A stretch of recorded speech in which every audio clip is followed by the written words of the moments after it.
Hello students, आज जो हम टॉपिक पढ़ेंगे वो है हेपेटाइटिस वायरस। हेपेटाइटिस वायरस जो है वो एक तरह से हमारे जो लीवर से रिलेटेड है। हेपेटिक का मतलब होता है कि लीवर, तो हेपेटिक सिस्टम से रिलेटेड है। हेपेटिक सिस्टम मतलब हमारे लीवर से संबंधित है।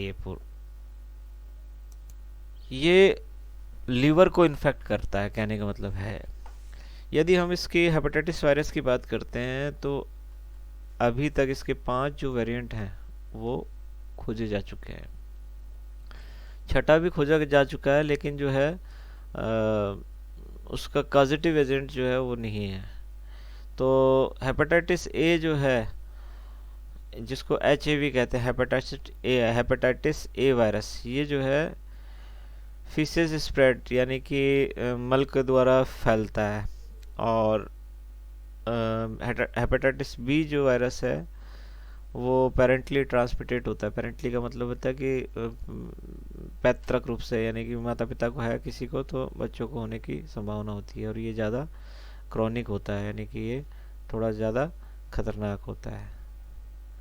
हेपेटाइटिस सी वायरस जो है, जिसको पहले की non A non B NANB भी कहा जाता था, ये जो है ट्रांसफ्यूशन के द्वारा फैलता है। यानी कि यदि हम इन्फेक्टेड ब्लड को किसी व्यक्ति के चढ़ा दें, स्वस्थ के व्यक्ति के चढ़ा दें, तो वो जो है इन्फेक्शन होने की उसकी संभावना रहती है।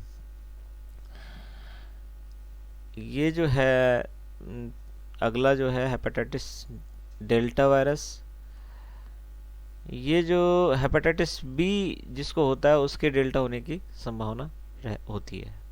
Hepatitis E virus HEV virus कहलाता है ये।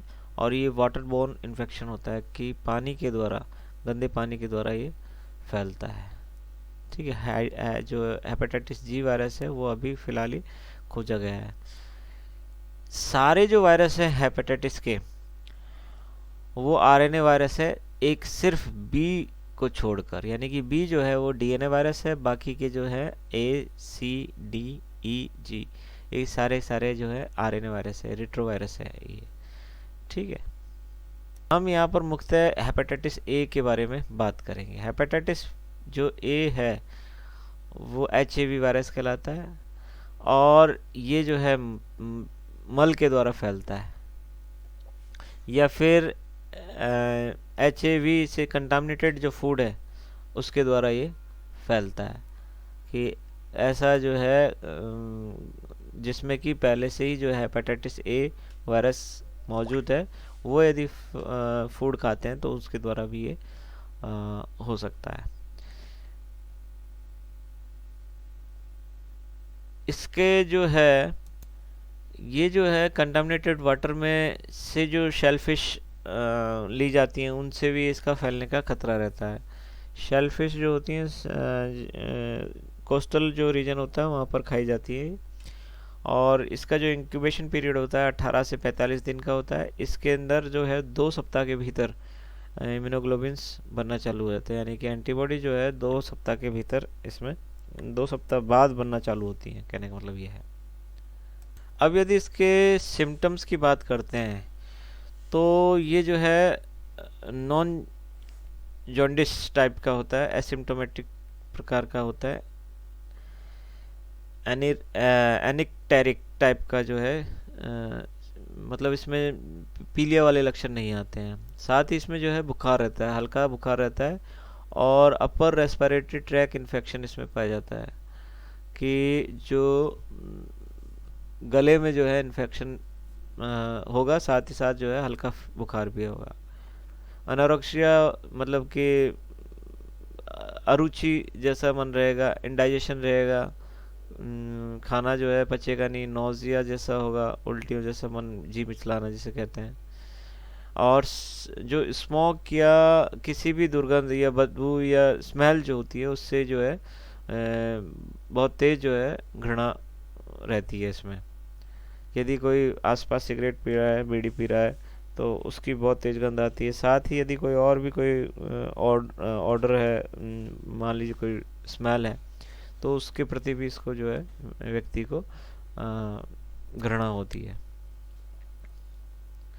जॉन्डिस हो भी सकता है और नहीं भी हो सकता है। बाकी जो है विदाउट जॉन्डिक टाइप का होता है, इसमें लंबे समय तक रहता है तो जॉन्डिक पैदा हो सकता है। अब बात करते हैं B virus, hepatitis B virus, इसको सीरम हेपेटाइटिस भी कहते हैं। और इसका जो इंक्यूबेशन जो पीरियड होता है वो 30 से 180 दिन के बीच में होता है।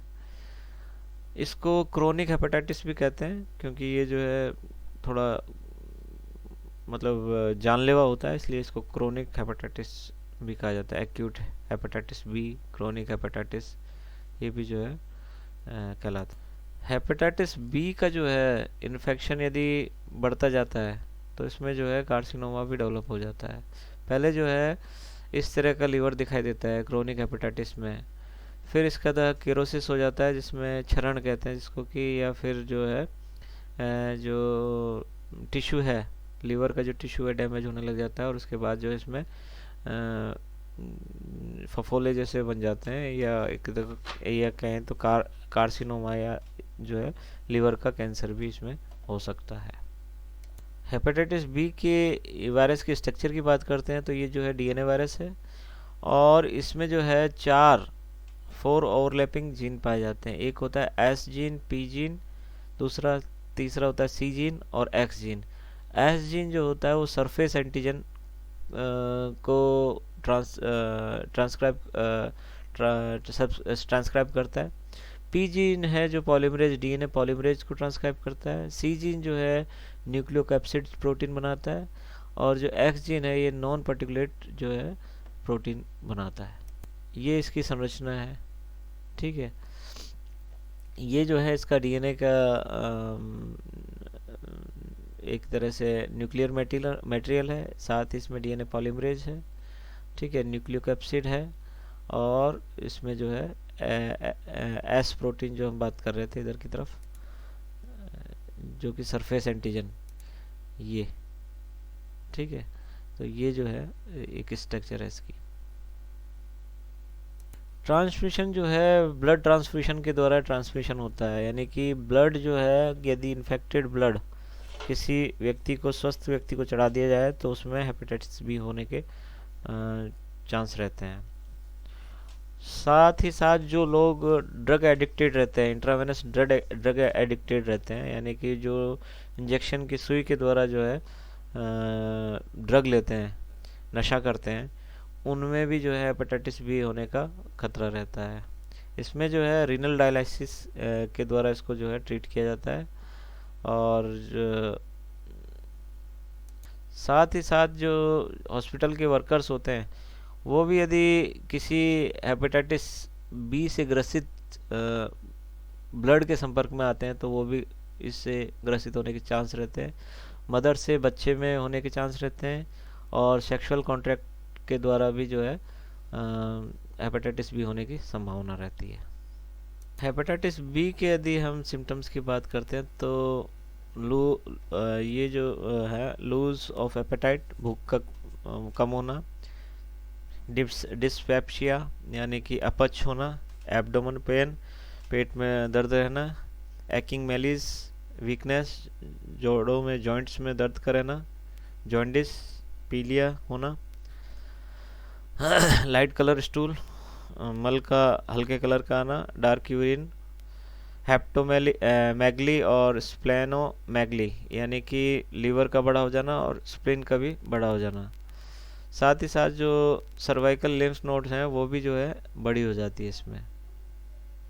अब प्रिवेंशन की बात करते हैं तो इसका जो है हेपेटाइटिस का वैक्सीनेशन किया जाता है, जो कि रिकम्बिनेंट वैक्सीन्स होती हैं, ये हाईली इफेक्टिव रहती है। साथ ही हेपेटाइटिस बी इम्यूनोग्लोबिन्स भी दी जाते हैं, और इनके द्वारा भी जो है रोका जा सकता है। अब यदि इससे बचने के उपाय की बात करते हैं तो ब्लड डोनर यदि डोनेट करते हैं तो हालांकि जो उसकी स्क्रीनिंग होती है उसके कई तरह के टेस्ट होते हैं, तो उसमें एक टेस्ट जो है हेपेटाइटिस का भी होता है। इसमें कुछ बचाव के एडिशनल जो है मेजर्स बताए गए हैं, कि बचाव के कुछ उपाय बताए गए हैं, जैसे कि एक्सपोजर के बाद, यानी कि यदि आपके इन्फेक्टेड जो यदि ब्लड पेशेंट के संपर्क में आ गए हैं तो जो है अच्छे से हाथ धोना चाहिए। इंटरकॉस सेफ इंटरकॉस करना चाहिए। ब्लड और जो है फ्लूड, इन्फेक्टेड ब्लड और फ्लूड के कांटेक्ट से बचना चाहिए। यदि कट्स लगे हुए हैं कहीं पर आपकी बॉडी में और आप इन्फेक्टेड ब्लड को कैरी कर रहे हैं तो भी जो है आपको इसको अवॉइड करना चाहिए। तो ये सारे जो है क्या कहते हैं प्रिकॉशंस हैं जो कि रखने चाहिए। अच्छा, जो टैटू वगैरह गुदाते हैं, ठीक है, और बॉडी पायरेसिंग करते हैं, ये भी जो है ख़तरनाक साबित होता है। तो इसलिए जो निडल्स होती हैं, स्ट्रायल निडल्स का इस्तेमाल करना चाहिए। ये भी आजकल काफ़ी चल रहा है, तो इस चीज़ का विशेष ध्यान रखना चाहिए कि बॉडी पायरेसिंग में जो है निडल यूज़ करते हैं ईयर और बॉडी पायरेसिंग में, उसको जो स्ट्रायल होनी चाहिए। टैटू आजकल बनवाने का बहुत शौक है, तो उसका भी विशेष ध्यान रखना चाहिए कि उससे हमारे बॉडी में कई तरह की जो है बीमारियां होने का खतरा रहता है। ठीक है, थैंक यू वेरी मच।